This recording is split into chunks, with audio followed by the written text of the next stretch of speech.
Bismillahirrahmanirrahim. Assalamualaikum warahmatullahi wabarakatuh. Halo teman-teman semua, kembali lagi dengan saya, Adi Maulana Farisi dengan NIM 12370400037.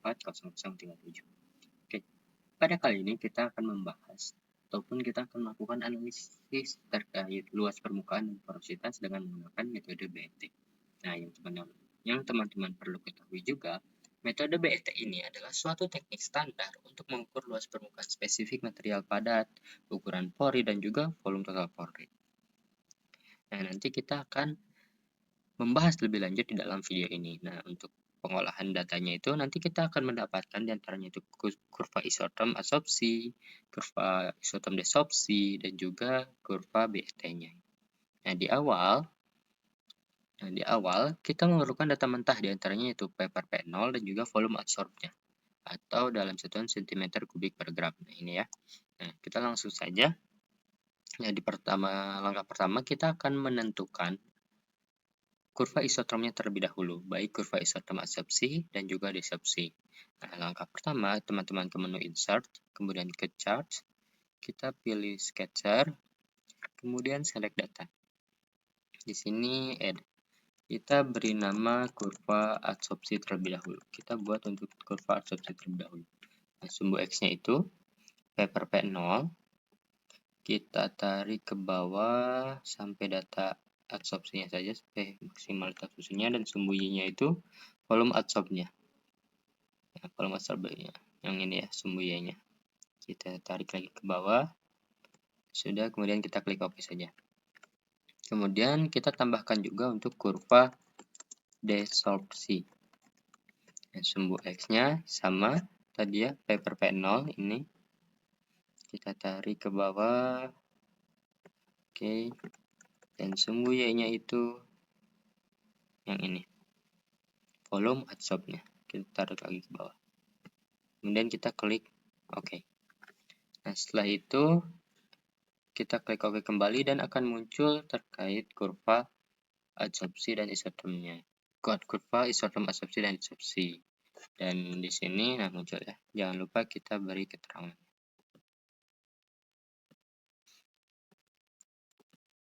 Kita beri keterangan.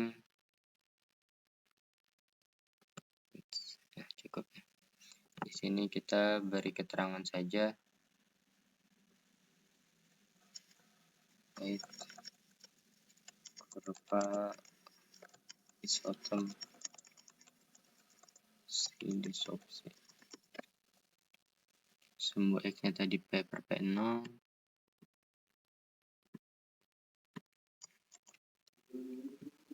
Ini kita sesuaikan lagi untuk keterangannya. P0 dan ininya volume sempit dalam keadaan setimbang untuk STP. Nah, dari bentuk kurva yang dihasilkan dapat diklasifikasikan bahwa kurva ini termasuk ataupun diklasifikasikan sebagai isotom tipe 4. Nah, isotom tipe 4 ini menandakan diantaranya yaitu yang pertama penanda mesopori. Nah, kurva ini menunjukkan bahwa material memiliki pori-pori berukuran sedang yang mampu menampung kondensasi gas menjadi cair. Dan juga memiliki ciri khas histeris. Memiliki loop histeris yaitu kondisi di mana jalur kurva saat gas diserap ataupun adsorpsi berbeda dengan jalur saat gas dilepas atau desorpsi.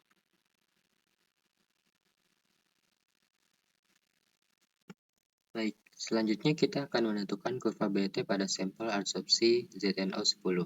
Tahap yang pertama, kita perlu menentukan terlebih dahulu mana nilai X dan nilai Y dari persamaan BET. Sumbu X-nya tadi sudah diketahui yaitu P per P0, dan sumbu Y-nya itu dari 1 per X, nah ini P0 per P minus 1.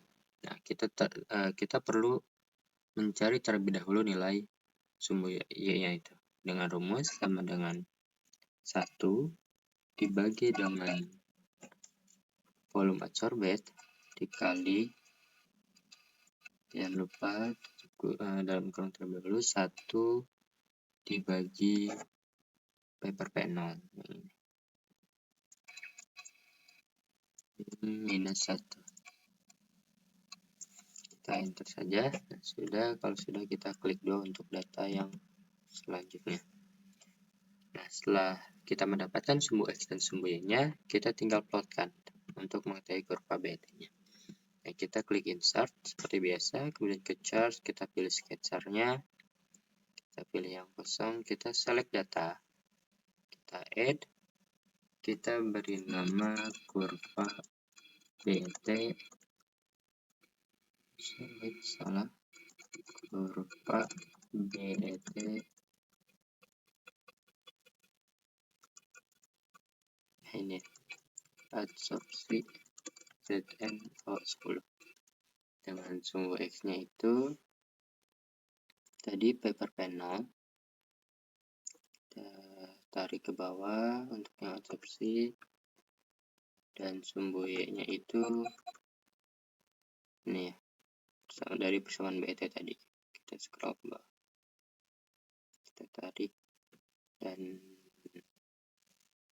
sudah, kemudian kita klik OK. Ini kita klik OK. Nah, di sini dapat kurva BT adsorpsi ZN-O10-nya. Kemudian kita lengkapi keterangannya, tambahan axis title-nya, dan kita copy saja untuk keterangannya. Untuk sumbu X-nya tadi paper P0, dan sumbu Y-nya ini ya, dari persamaan BT-nya.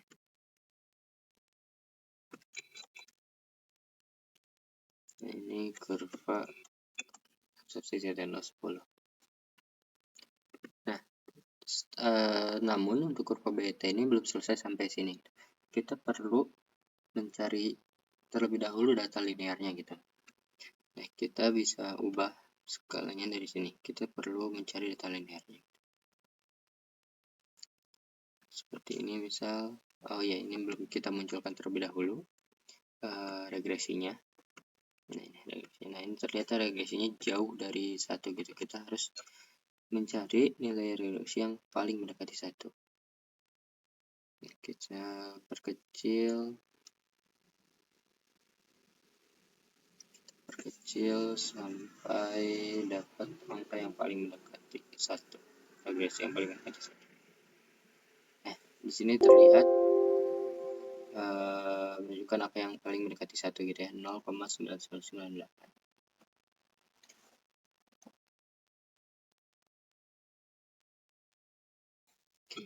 Setelah kita memperoleh kurva BT-nya hingga ke regresi yang mendekati 1, kita lanjut untuk menentukan parameter analisis BT ini. Nah, ini ya, mulai dari slope, intercept, XM, SV, dan untuk nantinya dicari S totalnya atau luas permukaan totalnya.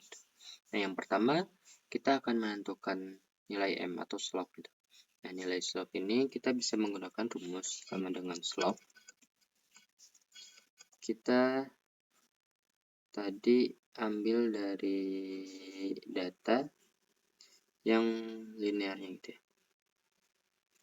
Data linear tadi itu dari sini, dari sumber data linear, titik koma sumbu X-nya.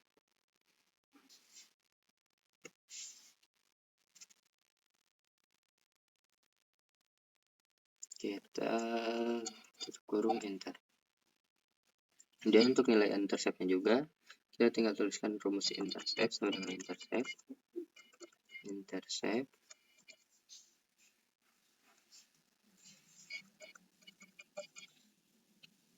ini nah, intercept kita sumbu Y-nya ini,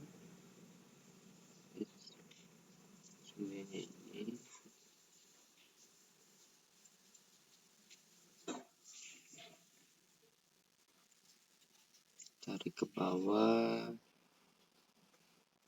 dan sumbu X-nya ini kita tarik ke bawah, kita kurung, kita enter. Nah, dia dapat sumbu nilai interceptnya 0,045, dan bisa teman-teman sesuaikan juga dengan persamaan regresi dari hasil kurva linear tersebut.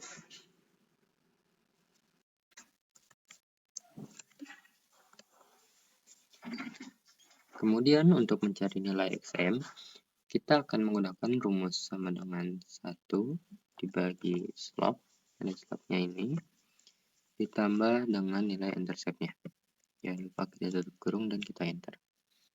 Nah, lalu kita juga sudah mengetahui gitu, bilangan Avogadro-nya yaitu 6,022 dengan satuan per mol. Kemudian nilai S-nya atau cross-sectional area yaitu 0,162 dengan satuan nanometer pangkat 2 ataupun persegi. Kemudian nilai V-nya atau volume molar dalam keadaan STP itu kita ketahui 22,414 desimeter pangkat 3 meter kubik. Nah, untuk menentukan lebih lanjut ke luas permukaan atau S total, kita perlu mengkonversi satuan dari XM, kemudian bilangan Avogadro, S dan juga V gitu, ke satuan diantaranya ada yang meter kubik per gram, meter persegi, dan juga meter kubik. Nah, yang pertama untuk nilai XM, data XM ini, sedangkan data XM dikalikan dengan 10 pangkat minus 6. Nah, untuk data S kita kalikan dengan 10 pangkat minus 18. Dan untuk data V kita kalikan dengan 10 pangkat min 3. 10 pangkat minus 3. Setelah itu kita lanjut ke mencari nilai S totalnya atau luas permukaan totalnya. Untuk mencari luas permukaan total itu rumusnya nilai XM dikali bilangan Avogadro dikali S dibagi V. Langsung saja kita hitung nilai ini dikalikan dengan bilangan Avogadro dikalikan dengan nilai S dibagi dengan V. Kemudian kita enter. Ya,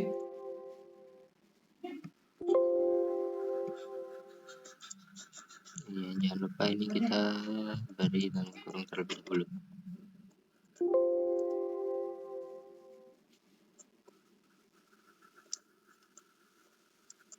Nah, enter. Nah, di sini diperoleh nilai luas permukaan totalnya yaitu 104,6474 meter persegi per gram.